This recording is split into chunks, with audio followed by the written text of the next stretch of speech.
what talent needed was the opportunity to have somebody be their advocate. That was the switch that happened once the internet sort of democratized what was going on in the talent business.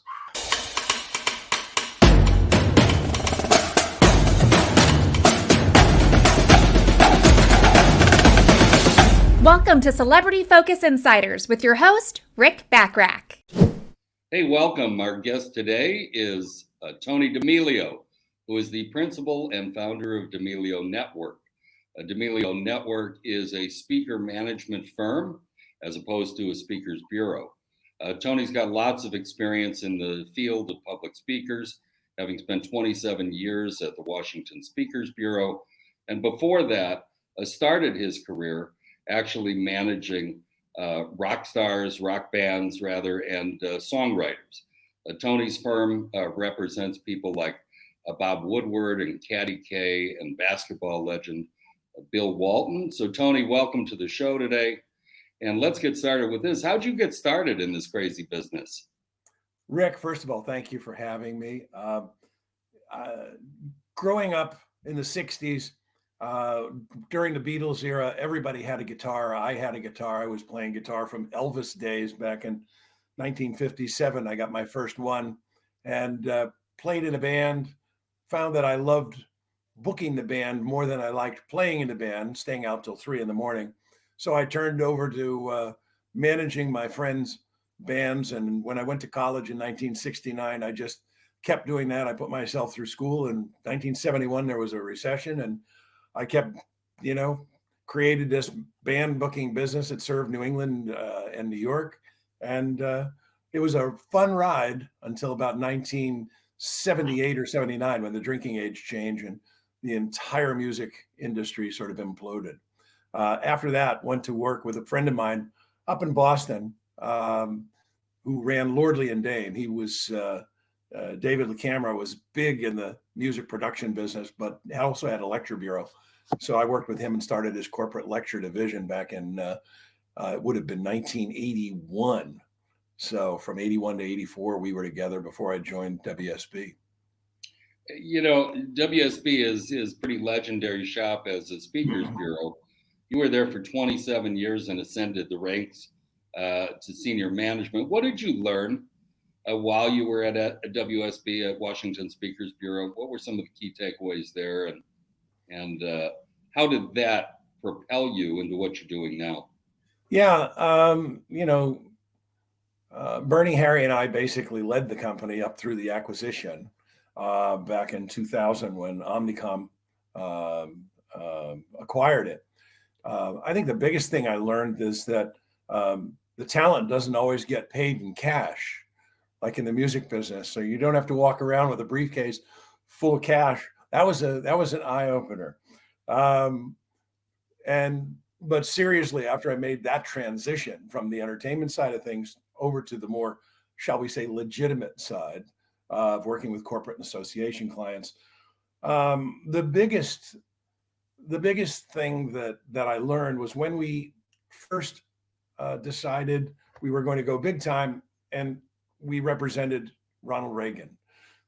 Prior to that, we had Peter Jennings, we had a bunch of great speakers, but Ronald Reagan upped the game because we had never had a former head of state before. When you work with people at that level, the expectations are entirely different.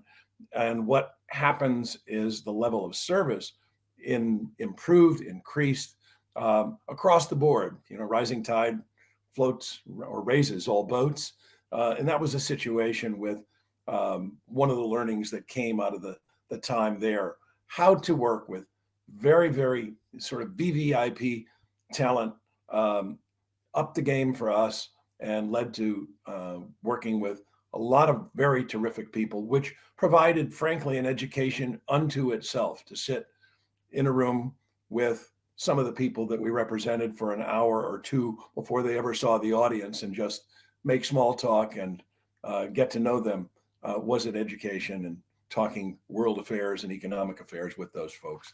So it was a hell of a ride.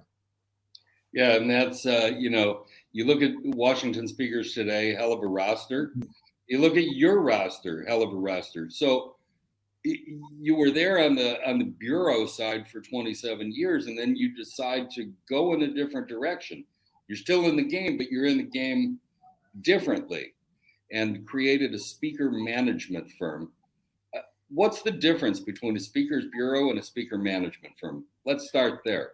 Yeah, and one distinction. I didn't leave WSB to start this. I left the business, and I had, after the time that I was there, and this career is not a job; it's a lifestyle. The people that you work with are in the news and in the media every day. The events that you have take place all over the world at any time. It's an 18-hour-a-day job, as I do it, and that you reach a point where you go, got other things to do. So I actually left and started a scholarship foundation in Stamford, Connecticut, which maybe we could talk a little bit later, and spent a year doing that. And then during that time, some of the talent that I represented, because I was the point person or representative for numbers of people, about 28 different people at WSB.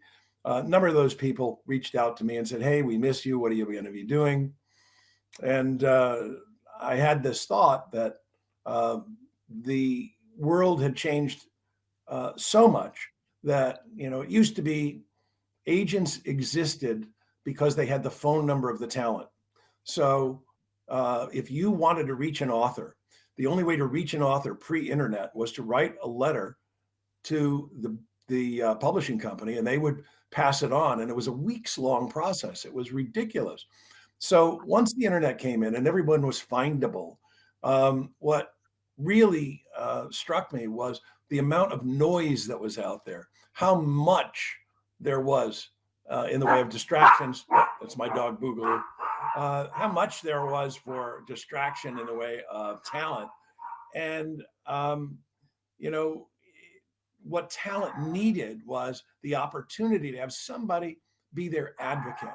That was the switch that happened once the internet sort of democratized what was going on in the talent business.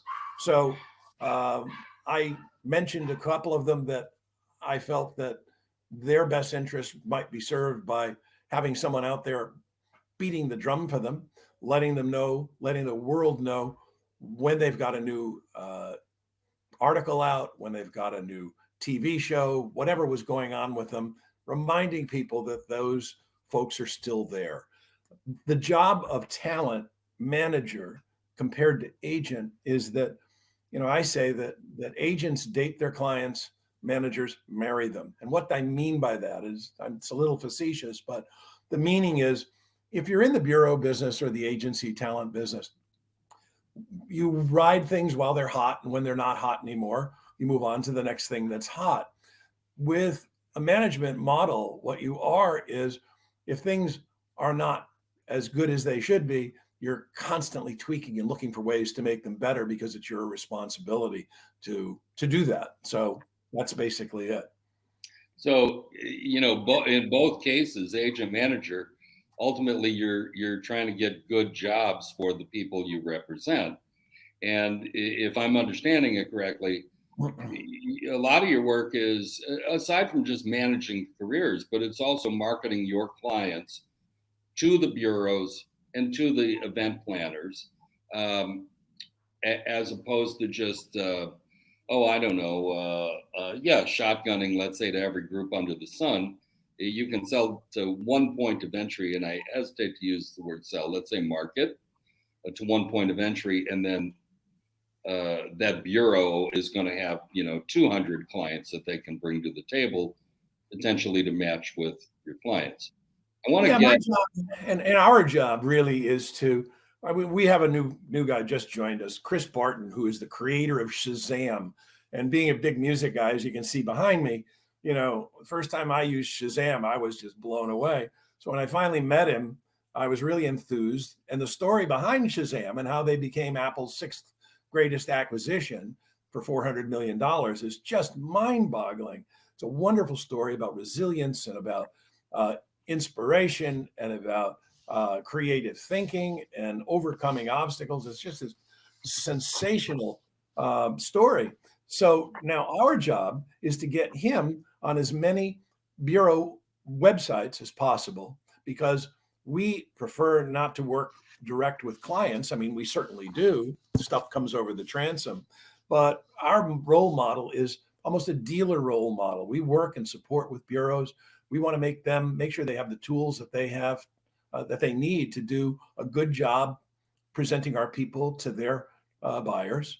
And on the basis of that, our job with Chris is to get him out on as many bureau websites as possible, make sure they have all the videos and the speech descriptions and all the things that we've crafted over the course of 6 weeks while we were ramping him up. Tony, we're going to take a quick break. We'll come back in just a minute.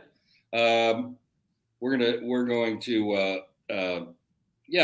a short break. For our viewers out there, hope you're enjoying things so far. Check around your screen somewhere you're going to see a subscribe button. Click on that. We hope you'll watch every episode every week, and stay tuned. We'll be right back after this short break.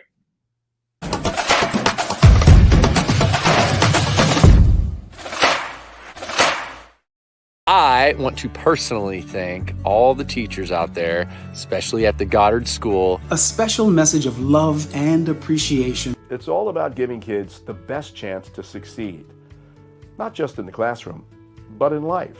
We are Goddard because we believe that education has the power to make the world a better place. The Goddard school system helps families develop happy, healthy, and successful kids.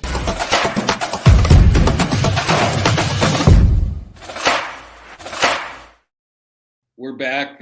Tony, before we go too much further, I want to make sure that our viewers know who you represent. I mentioned three of them earlier when talking about Bob Woodward and Bill Walton and Katty Kay, who I happened to see.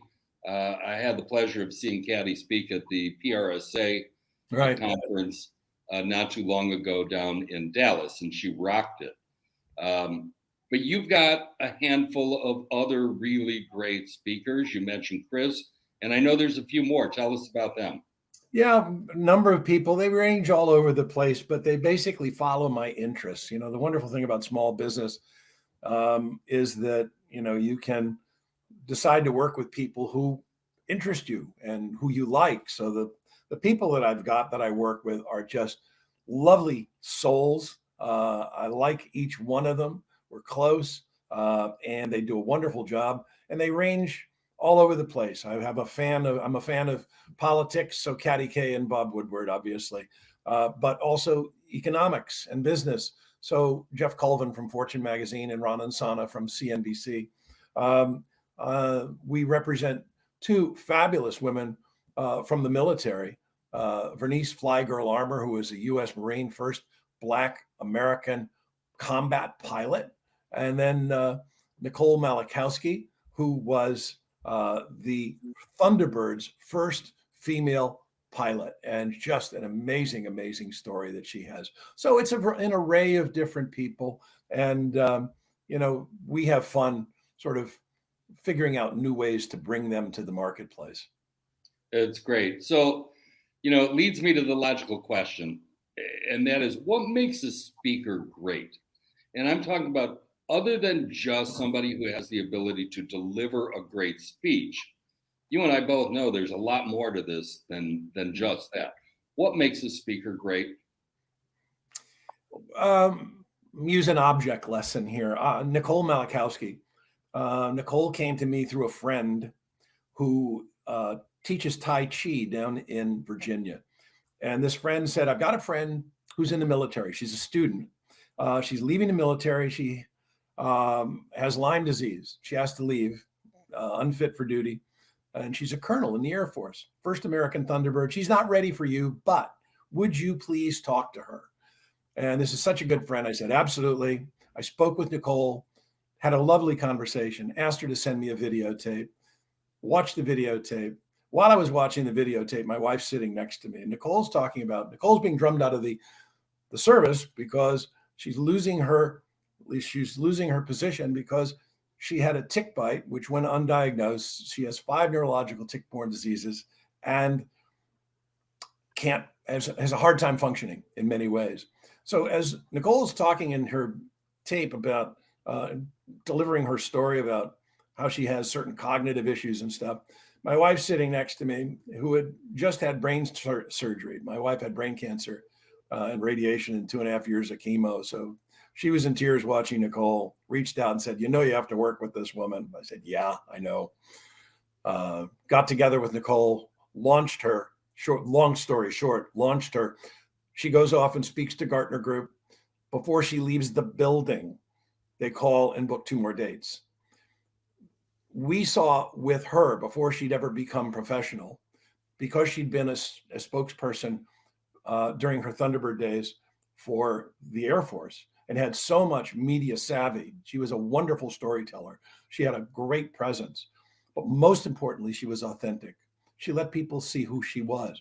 In her speeches, she does the same thing. And she was like that from the beginning. Some speakers just have that ability to be authentic. Bill Walton is one of those people. He is who he is. He brings joy to life, and he is larger than life, literally. Other people need to sort of understand where their gift is and tap into speaking not from the head, but from the heart. And that's probably the biggest switch that can make a difference in how a speaker's seen by an audience. That ability to stop thinking about what you're saying, but just say what you feel. It just comes out. You know what needs to be said. You've got your story. Just trust yourself. I have always been amazed by the fact that the speakers you represent, they all have one thing in common. They have the ability to command a room. And I mentioned that I saw Katty Kay not long ago. I've seen Bill Walton speak several times. And Bill is, he's a wonderful example of somebody you don't expect, right? You expect the goofy basketball player and broadcaster, and you get this guy who really, I think, is on the edge of brilliance. And Yes. he understands that whole concept of connecting audience to brand and message in a way we don't often see. So, I want to go back to the brand side for just a minute, because ultimately, like you mentioned, Gartner, you're working with brands, whether you're doing it through their bureaus or directly, you're working with brands. What should brands and organizations be looking for in a speaker? And you mentioned authenticity as one key point. That's a funny thing, because that, as I conduct these interviews, that just keeps coming up over and over and over. But beyond their relevance, let's say to a meeting's topic or something like that, a meeting central theme, what should a brand be looking for in the speakers that they're engaging? Yeah, I think you first start with the end in mind. What do you want out of this? And in asking that question, you understand, well, I just need a name, or I need someone who is an expert in a particular area or discipline or subject. Once you get sort of the end in mind and who might be your target persons, I think the most important thing is to outline clearly what the expectations are.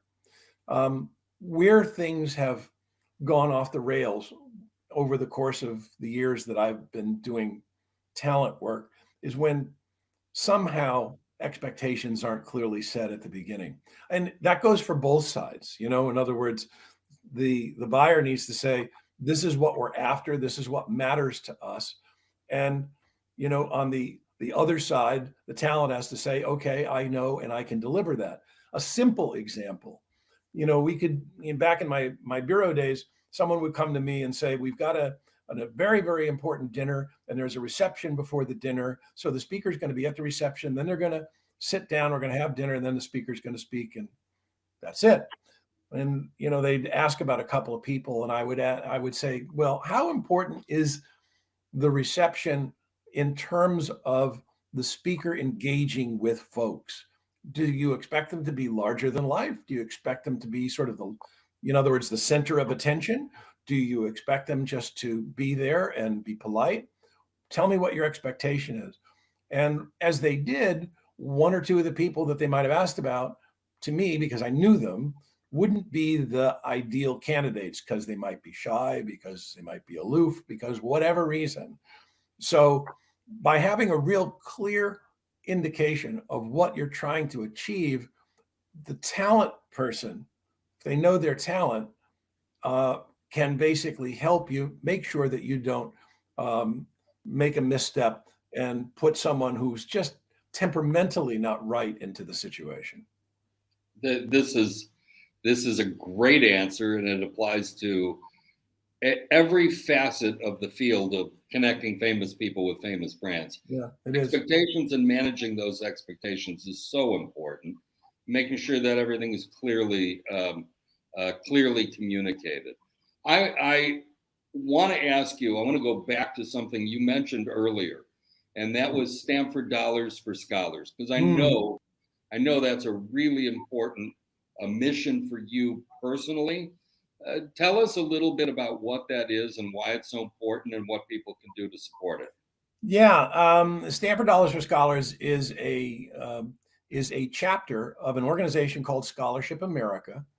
And Scholarship America is this wonderful outfit that if you have an idea that you want to raise money to give scholarships in your community, what you can do is work under their organization. They've got it all set up. They show you how to do it. It's like $250 or $500 a year to belong to this organization. And they basically empower you, who may know nothing about running a nonprofit, which I didn't. I just had this idea after giving scholarships to my alma mater high school for so long, that I wanted to do the same thing in Stamford, where I live now. And when we tried to do it, it was badly bungled by the school. That's not their job. They shouldn't be in that sort of business. And I said, I know what the model looks like at my alma mater town of Wethersfield, Connecticut. Let's do the same thing here. Talked to the Board of Education, got a bunch of people together, launched it back in 2012. Tom Brokaw, who was a good friend of mine and a longtime client, I called him up and said, I need you to do our gala event. He came down on the night of the New Hampshire primary. He'd not missed a New Hampshire primary in New Hampshire in 40 years. He was there for me. Thank God. He's such a man, such a good friend. We raised $50,000 to launch that January 12th, 2012. And this June, we will give our $1 millionth award. So we're like, we're at $897,000 worth of awards in the time since we started. And it serves all the high schools in Stamford. Any senior who wants to go to college or technical school can apply, but it serves students in Stamford who go to either a Stanford school or might be a student at some other high school elsewhere in the region. So Tony, I love this because it really illustrates who you are beyond the business. I mean, we've known each other a long, long time, and there's always been a lot more to Tony D'Amelio than just getting a deal done. I want to thank you for being with me today. I know our viewers are going to love this segment. To everybody out there, I hope you enjoyed this. As I said before, go somewhere around this screen. You're going to see a subscribe button. Subscribe. We've got lots of great episodes. Tony, thank you. And to all of you, we'll see you next week with another episode of Celebrity Focus Insiders. Thanks for having me, Rick. Thanks for joining us for this episode of Celebrity Focus Insiders, connecting famous people with famous brands. Be sure to subscribe to stay up to date and check out our past episodes at celebrityfocus.com.